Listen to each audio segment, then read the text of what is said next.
आला होता, तिथं किरीट सोमय्या गेल्यानंतर FIR घेतला गेला. त्या FIR मध्ये आणि या FIR मध्ये काहीच फरक नाही. पण अजितदादांचा FIR या महाराष्ट्रामध्ये इथं असणाऱ्या पोलीस प्रशासन जर तिथं घेत नसेल तर मग ह्याला काय आपण म्हणणार? मग जे सत्तेत आहेत त्यांच्यात ताकद असेल तर थोडी ताकद लावून FIR तर होऊ द्या आणि दिल्लीत जाऊन काही लोकांशी, मोठ्या नेत्यांशी जाऊन जर पाठपुरावा केला तर नक्कीच त्याचा फायदा होईल. पण बघा, काल VSR कंपनीचा मालक म्हणजे VK सिंग हा CID ला भेटण्यासाठी आला होता. पोलिसांना भेटण्यासाठी आलेल्या माणसाबरोबर तुम्ही आसपास जर बघितलं तर बंदूकधारी सिक्युरिटी सुद्धा होती. 11-11:30 वाजता VK सिंग CID कार्यालयामध्ये आले असं आम्हाला कळलं. पार नाश्त्यापासून जेवणापर्यंत. आणि कदाचित आम्हाला असंही कळलं की संध्याकाळी अर्धा एक तास त्यांना टीव्हीवर क्रिकेटची मॅच सुद्धा तिथं दाखवली. त्याच्याच बरोबर येतानाचं फुटेज आपल्याकडे आहे, पण जाताना ते कुठल्या गाडीत गेले हे लोकांना कळलं नाही. मीडियाशी आणि तिथं असणाऱ्या कार्यकर्त्यांशी बोलल्यानंतर एवढंच कळलं की काळा बाजार करणारा हा जो VK सिंग आहे त्याला पोलिसांच्याच काळ्या गाडीमध्ये, काळ्या काचेच्या गाडीमध्ये बाहेर काढण्यात आलं. म्हणजे एवढी VIP ट्रीटमेंट तुम्ही एका क्रिमिनल इन्व्हेस्टिगेशन मध्ये असणाऱ्या प्रमुख जो कोणी क्रिमिनल या अंगाने आपण त्या व्यक्तीकडे बघत आहात त्याला जर तुम्ही VIP ट्रीटमेंट देत असाल तर हे म्हणजे फारच दुःख करणारं आहे.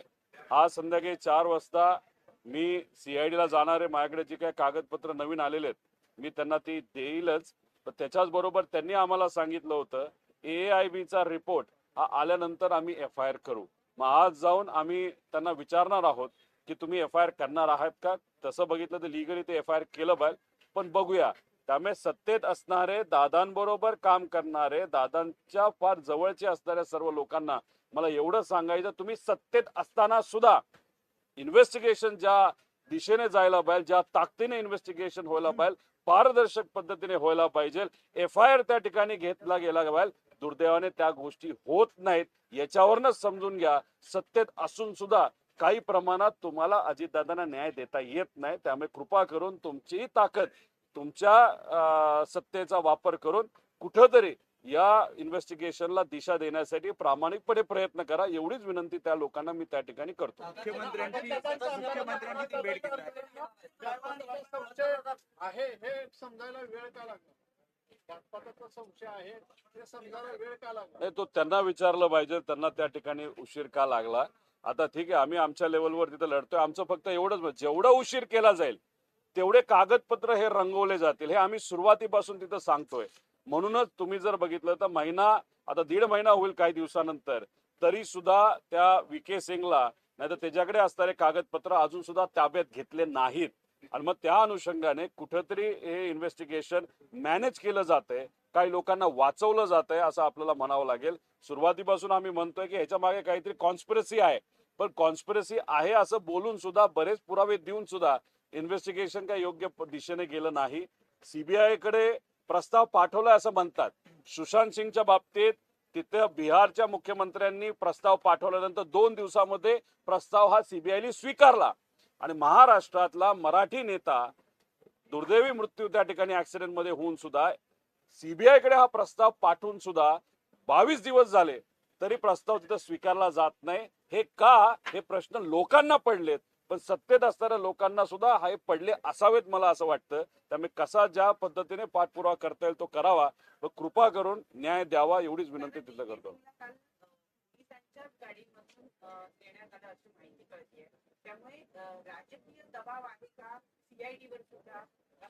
मी सुरुवातीपासून सांगतो VK सिंगला वाचवलं जातंय. आता याच्यामध्ये 2023 ला एकनाथ शिंदे साहेबांचं विमान जे महाराष्ट्रातून म्हणजे मुंबईतून ते उडालं, बहारेनला गेलं, बहारेनवरनं मी इराण आणि इराकच्या काय गोष्टी सांगितल्या, तिथेही VK सिंगचंच विमान होतं. आणि ते एक फार मोठा गोंधळ त्या ठिकाणी तिथं झाला होता. त्याच्यामध्ये एकनाथ शिंदे साहेब ज्या विमानात होते ते विमान इराणच्या गव्हर्नमेंटकडनं नाहीतर त्या डिफेन्सकडनं हे पाडण्यात सुद्धा येऊ शकलं असतं. मग आता मराठी नाही तर महाराष्ट्राचा एखाद्या VIP ला तशी परिस्थिती नाही तर त्या सिच्युएशन मध्ये टाकलं जात असेल तरी VK सिंगला वाचवलं जातं. आणि इथं दादांचा ऍक्सिडेंट त्याच्याच विमानात झाल्यानंतर बरेच पुरावे हे VK सिंग नाही तर त्याच्या मागे असणारी जी काही कॉन्स्पिरसी हे देऊन सुद्धा व्हीके सिंगला जर वाचवलं जात असेल तर व्हीके सिंगच्या पाठीमागे खूप मोठा हात आहे हे सुरुवातीपासून आम्ही सांगत आहोत. अनेक मोठ्या नेत्यांची नाहीतर त्यांच्या जवळच्या व्यक्तींची विमानं व्हीके सिंग स्वतःच्या कंपनीच्या माध्यमातून उडवतो. बऱ्याच लोकांचा पैसा व्हीके सिंगच्या कंपनीमध्ये असला असल्यामुळे त्याचे पुरावे आम्ही दिले असल्यामुळे व्हीके सिंगला वाचवलं जातं. पण या चिरकुट माणसाला वाचवण्याच्या नादामध्ये अजितदादांचा जो काही घातपात नाही तर घात झाला नाही तर ऍक्सिडेंट झाला, अजितदादांना मात्र त्या ठिकाणी न्याय देता येत नाही. ही फार दुर्दैवी गोष्ट आहे. पण कोण आहे मास्टरमाइंड कोण?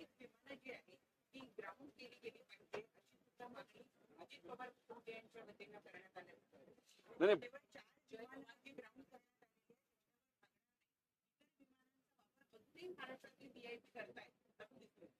मी तीच भूमिका मांडतोय, जयली सुद्धा तीच भूमिका मांडली. त्याचं कारण असं आहे की दादांच्या बाबतीत जे घडलं ते दुसऱ्या नेत्यांच्या बाबतीत घडू नये.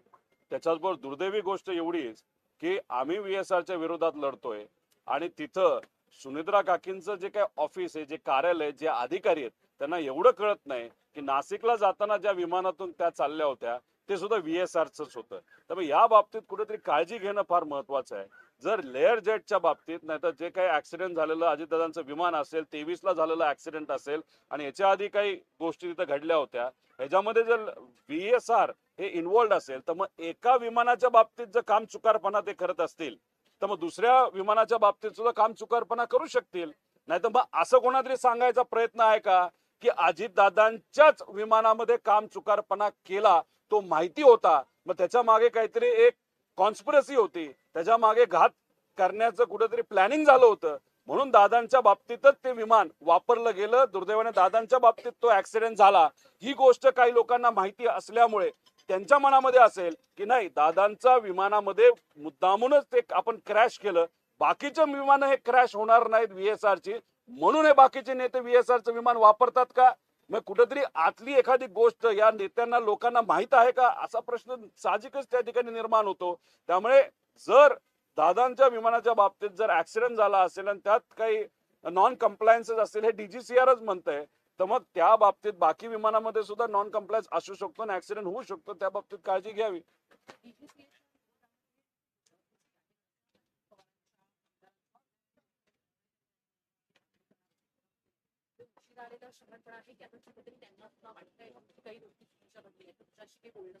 नाही, त्या बाबतीत माझं कुठेही काय बोललं नाही. ठीक आहे, उशिरा काही प्रमाणात त्यांच्याकडनं पुढाकार घ्यायला सुरुवात झाली असली तरी ते पुढाकार घेत आहेत ही चांगली गोष्ट आहे. कारण का या लढ्यामध्ये एक विरोधात असणारा आमदार नाही तर एक पार्टी, त्याच्यामध्ये आम्हाला सुप्रियाताईंची मदत आहे, आमच्या पार्टीची मदत आहे, कार्यकर्त्यांची आहे, सगळ्यात महत्वाचं मीडियाची मदत या अजितदादांना न्याय देण्यासाठी खूप मोठ्या प्रमाणात. आणि महाराष्ट्रातले लोक सोशल मीडियावर त्या ठिकाणी लिहित आहेत. तर नेते जे सत्तेत आहेत त्यांनी सुद्धा जर मदत केली तर नक्कीच त्याचा फायदा होईल. उशिरा का काय तो त्यांचा विषय, पण आता तरी मदत करून FIR होणं, FIR का व्हावं, कारण का त्या दिशेने आपल्याला ते इन्व्हेस्टिगेशन तिथं नेता येईल, काही डॉक्युमेंट्स आपल्याला मिळतील आणि त्या डॉक्युमेंटचा अभ्यास करून नक्कीच काय खरं घडलं हे आपल्याला तिथं कळू शकतं. रोहित पवारजी खरं अजित पवारांचा हा विमान अपघात जरी असला तरी काही लोकांकडनं असा संशय व्यक्त केला जातोय की हा सुनियोजित मर्डर आहे. त्या सगळ्या संदर्भात सातत्यानं वाच्यता पण होते. स्वतः पवार कुटुंबीय अर्थातच सुनेत्रा पवार, पार्थ पवार यांच्याकडनं देखील या विमान अपघाताच्या संदर्भात शंका उपस्थित केलेली आहे. मी हेच म्हणतोय, आता बघा की अजितदादा कुठल्या कंपनीच्या विमानात गेले? VSR. आता VSR कंपनीच्या विमानात दादा गेल्यानंतर तरी सुद्धा दुसरे VSRची विमानं बाकीचे नेते आणि मोठे मोठे व्यावसायिक त्या ठिकाणी वापरत असतील तर मग कुठेतरी आपल्याला हेच म्हणावं लागेल की कदाचित काही लोकांना माहिती असावं की दादांचं जे विमान होतं त्याच्यामध्ये मुद्दामूनच काहीतरी घोळ केला होता आणि त्याचा तिथं ऍक्सिडेंट झाला आणि बाकीच्या विमानामध्ये घोळ नाही, ते आपण वापरू शकतो. मग काही लोकांना हे माहिती आहे का की दादांचं विमान हे खराब होतं, मुद्दामून त्यांना दिलं आणि मुद्दामून त्या ठिकाणी त्याचा ऍक्सिडेंट केला? मग आम्ही त्याच अँगलनी बोलतोय की टेक्निकल इन्व्हेस्टिगेशन AAIB करते, पण ते सुद्धा त्यांच्या अधिकाऱ्यांना वाचवण्याचा प्रयत्न करते आणि VSRला. त्यामुळे याच्यामध्ये रूल 12च्या अंतर्गत जर इन्व्हेस्टिगेशन झालं तर आपल्याला क्रिमिनल पण करता येतं, त्याच्यामध्ये आपलं टेक्निकल सुद्धा करता येतं आणि त्याच्यावर एक वचक ठेवण्यासाठी आपल्याला एक कमिटी सुद्धा निर्माण करता येईल. उद्या, परवा, तेरवा 3-4 दिवस मी सुद्धा दिल्लीला जाऊन काही नेत्यांना त्या ठिकाणी भेटणार आहे. एकनाथ शिंदे साहेब आता येत आहेत, महाराष्ट्रातल्या प्रमुख पार्टीच्या प्रमुख पैकी एकनाथ शिंदे साहेबांची भेट आमची राहिली होती. आज त्यांना भेटून उद्यापासून दिल्लीमध्ये सुद्धा पार्लमेंटमध्ये हा मुद्दा कसा घेता येईल या बाबतीत मी प्रयत्न करणार. हे आमचे प्रामाणिक प्रयत्न आहेत. यश येईल नाही येईल माहित नाही, पण शेवटी प्रयत्न तरी करतोय याचं समाधान आम्हा सगळ्यांना त्या ठिकाणी आहे. गेल्यानंतर पंतप्रधान नरेंद्र मोदींची सुद्धा पार्थ पवार भेट घेणार आहेत. सुद्धा प्रयत्न केला होता अमित शहा आणि नरेंद्र मोदी. तुम्ही जाणार आहात का जर असं भेट होत असेल? आणि विषय एवढा आहे की ते सत्तेत आहेत. खासदार न होता सुद्धा ते आधी भेटू शकले असतील, नाही तर भेटले सुद्धा होते. त्यावेळेस कुठेतरी ताकदीने पाठपुरावा करणं हे महत्वाचं होतं. कदाचित त्या बैठकीमध्ये चर्चा सुद्धा झाली असावी असं आपल्याला म्हणावं लागेल. त्यामुळे खासदार होण्यासाठीच थांबणं हे योग्य नाही. पहिलं मिशन हे असावं की दादांना आपल्याला न्याय मिळावा आणि त्यानंतर पूर्ण राजकारण. त्यामुळे या अधिवेशनामध्ये सुद्धा अनेक मुद्दे हे खरं तर मला सुद्धा मांडायचे आहेत. पण विषय एवढाच आहे की जर आता अजितदादांना आणि त्या ऍक्सिडेंटमध्ये खरं काय घडलं हे बाहेर येण्यासाठी मी तिथं प्रयत्न करतोय. त्यामुळे याच मुद्द्यावर गेले काही महिने आणि पुढचे काही महिने त्याच्यावर त्या ठिकाणी लढून काय खरं घडलं हे लोकांसमोर कसं येईल यासाठी आम्ही प्रयत्न करतो.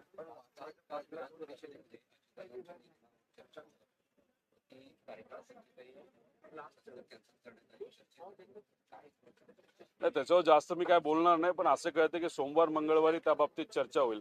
पण तरी सुद्धा जर पुढच्या आठवड्यात ती चर्चा झाली नाही पण मग ते दुर्दैवी गोष्ट आहे असं आपल्याला म्हणावं लागेल. दादा पण यामागे मास्टरमाइंड कोण आहे? वारंवार संशय व्यक्त केला जातोय, पण कोण आहे नेमकं? कुठंतरी आम्ही जी काय माहिती गोळा केलेली आहे, जी काय माहिती आमच्याकडे आलेली आहे त्याच्यामध्ये आपण जर बघितलं तर एवढी मोठी ताकद VSR ला आणि DGCAच्या काही अधिकाऱ्यांना आणि काही इतर लोकांना वाचवण्याचा प्रयत्न त्या ठिकाणी केला जातोय. त्याचा अर्थ आपण ज्या दिशेने चाललेलो आहे ती योग्य दिशा आहे. नक्कीच लवकरच याच्या पाठीमागे कुठली संस्था आहे का व्यक्ती आहे हे आपल्याला कळल्याशिवाय त्या ठिकाणी राहणार नाही. त्यामुळे आपण इन्व्हेस्टिगेशन करत असताना खोलात जाणं फार महत्वाचं आहे. त्यामुळे पूर्वी काय गोष्टी घडल्या होत्या, आता काय घडल्यात, एकनाथ शिंदे साहेबांचंच विमान बिना परवानगीचं इराणमध्ये का गेलं, त्यांना तिथं कशाला त्या डिफेन्सली काय इन्स्ट्रक्शन दिल्या होत्या याचंही इन्व्हेस्टिगेशन होणं महत्वाचं आहे. कारण एकनाथ शिंदे साहेब त्यावेळेस मुख्यमंत्री महाराष्ट्राचे होते, मराठी माणूस, आणि दादांच्या बाबतीत सुद्धा त्याच कंपनीच्या माध्यमातून ही घटना घडते. त्यामुळे या दोन्ही घटनेला कुठं काही लिंकिंग आहे का? त्यामुळे क्रिमिनल इन्व्हेस्टिगेशन करत असताना वेगळे अँगल त्याच्यामध्ये घेणं महत्वाचं आहे. पण दुर्दैव असं क्रिमिनल इन्व्हेस्टिगेशन अजूनपर्यंत सुरू झाली नाही. पण तुम्ही आणि आपण सर्वजण जो लढा लढतोय त्याचे जे प्रेशर येतंय म्हणून VK सिंगला कुठेतरी बोलावलं जातं. पण दुर्दैव असं VK सिंगला बोलून VIP ट्रीटमेंट दिली जाते. पोलीस स्टेशनला प्रायव्हेट सिक्युरिटीचे लोक बंदूक घेऊन त्या ठिकाणी आज जातात. याच्यामध्ये म्हणजे CIDची पण किंमत राहिली का असा प्रश्न पडायला लागला.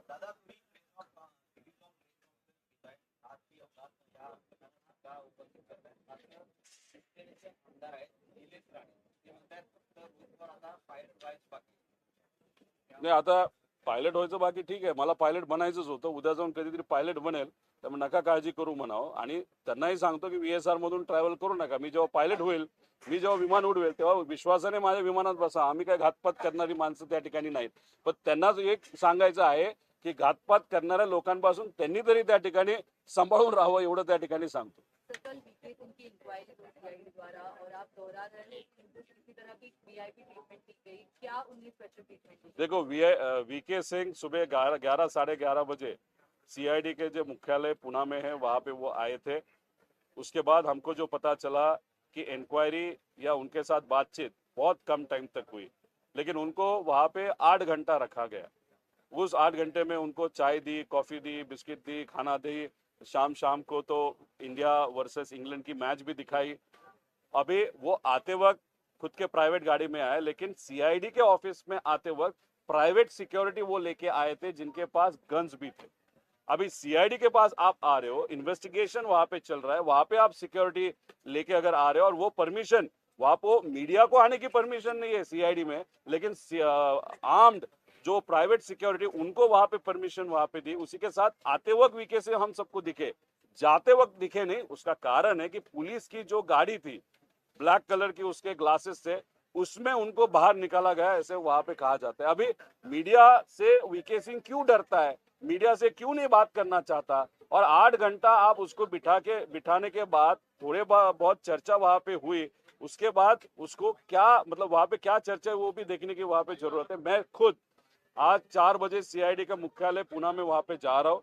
मेरे पास जो डॉक्यूमेंट्स आई है वो वहां पे हमको सबमिट करनी है, जो भी नए चीजें मेरे पास वो आई है। और मैं वहां पे सीआईडी को जाके पूछने वाला हूँ कि आपने बोला था कि एआईबी का रिपोर्ट पहला आने दो, उसके बाद हम एफआईआर करेंगे।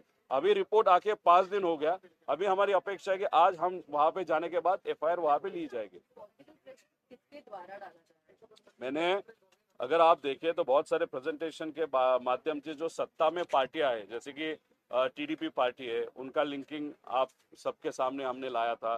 बीजेपी के कुछ इंडस्ट्रियलिस्ट है, उनका लिंकिंग लाया था। कुछ एमएलए एमपी से है, बहुत पैसे वाले बीजेपी के एमएलए, उनका वहां पे लिंकिंग लाया था। उसके साथ कोलकाता के जो खोखला कंपनियां है, जो जिसको खोखा कंपनी बोलते हैं, उसके माध्यम से 850 करोड़ कैसे लाए और वो 850 करोड़ से 80 करोड़ वीएसआर में कैसे गए, वो भी प्रूफ हमने वहां पे दिया। मतलब यहाँ पे बहुत बड़ा पैसा और बहुत बड़ी पावर ये वीएसआर कंपनी के पीछे है।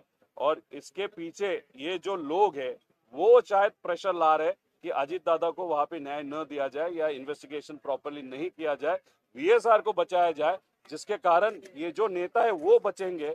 और दूसरी बात, जिनका पैसा इस कंपनी में वो भी बचेगा। मतलब पैसे को ज्यादा महत्व वहां पे दिया जा रहा है, क्रिमिनल एंगल से कोई भी इन्वेस्टिगेशन वहां पे नहीं हो रही। और उसी के साथ मैं आपको यही बता रहा हूँ कि वीएसआर ये जो कंपनी इतनी खराब कंपनी है कि महाराष्ट्र का अगर उदाहरण दे, वो भी पॉलिटिकल उदाहरण दे, तो 2023 में एकनाथ शिंदे साहब जब ट्रैवल कर रहे थे टूवर्ड डावोस, तो बहरीन में उनका प्लेन रिफ्यूलिंग के लिए रुका था। उसके बाद ईरान में जब गया, तब ईरान के डिफेंस के लोगों ने उनको वहां पे इंस्ट्रक्शन दिए थे, अगर आप 5 मिनट में वापस नहीं गए तो हमको शूट डाउन करना पड़ेगा प्लेन। मतलब वीएसआर तब भी था, एकनाथ शिंदे तब मुख्यमंत्री थे, महाराष्ट्र के बहुत बड़े नेता थे। और फिर आज दादा के साथ जो हुआ, वो भी बड़े नेता थे, उप मुख्यमंत्री थे। अभी वीएसआर दोनों में कॉमन है, वीके सिंह दोनों में कॉमन है। वीके सिंह का और बड़े बड़े नेता और बिजनेसमैन का रिलेशन हमने आप सबके सामने, लोगों के सामने वहां पे लाया। तो कोई ना कोई तो भी इस कॉन्स्पिरेसी के पीछे है। दादा के बारे में तो कॉन्स्पिरेसी है, हम तो बोल ही रहे, लेकिन एकनाथ शिंदे साहब के पीछे भी कि कॉन्स्पिरेसी थी क्या, वो रिसर्च या इन्वेस्टिगेशन करने की बात है।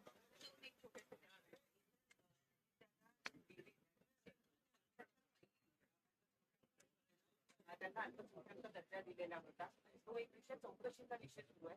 परंतु आता अशी माहिती मिळते की जी शाळा ज्या आहेत त्यांचा अल्पसंख्याक दर्जा काढून घेण्यात नाही, काढून घ्यायचा असेल तर सगळ्यांचाच घेतला पाहिजे। फक्त तुम्ही काहींचा घेता काहींचा घेत नाही, मग त्याच्या मागे काय आहे हे सुद्धा आपल्याला बघावं लागेल। आणि सुनित्रा काकींनी जर सांगितलं असेल की नाही ह्यात इन्व्हेस्टिगेशन झालं पाहिजे, तर इन्व्हेस्टिगेशन होऊच तर मग ही फाईल तशीच ठेवणं महत्वाचं आहे। त्यात सिलेक्टिव्ह जर काही केलं असेल तर ते सुद्धा कुठेतरी बघण्याची जरूरत आहे।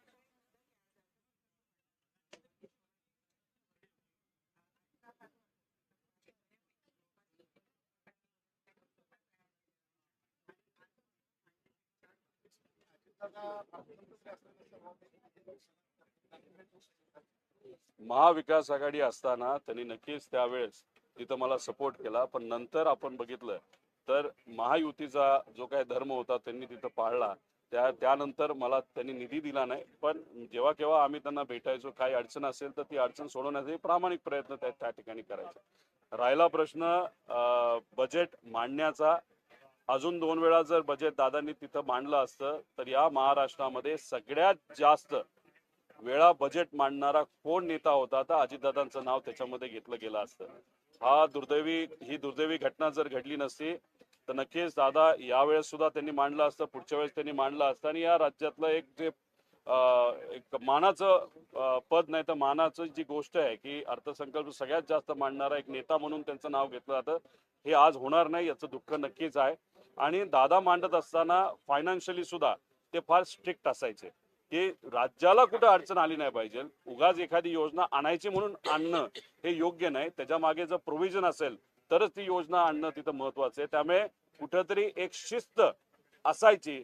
आता या बजेटमध्ये आज जे बजेट मांडलं जाणार आहे त्याच्यामध्ये शिस्त आहे का हे आपण बघूया, पण आम्हाला ज्या काही गोष्टी कळलेल्या आहेत त्याच्यामध्ये ठोक तरतूद वर जास्त लक्ष दिलं जाणार आहे।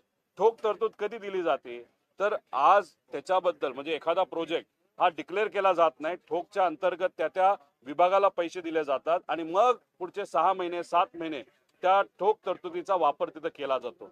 ठोक तरतुदीचा वापर कधी केला जातो? काही आमदारांना आपलंसं करायचं असेल तर, नाहीतर काही लोकांना सांगून नाही तुला निधी देतो, तू आमच्या बरोबर बस बोल हे. त्यामुळे आमची एवढीच विनंती आहे की हे जे काही बजेट आहे ते या महाराष्ट्राच्या हितासाठी असावं. हे बजेट असं नसू की ठोक तरतुदी केल्यात आणि मग या पार्टीच्या आमदारांना जवळ करण्यासाठी एवढे पैसे, मग या पार्टीच्या आमदारांना जवळ करण्यासाठी तेवढे पैसे.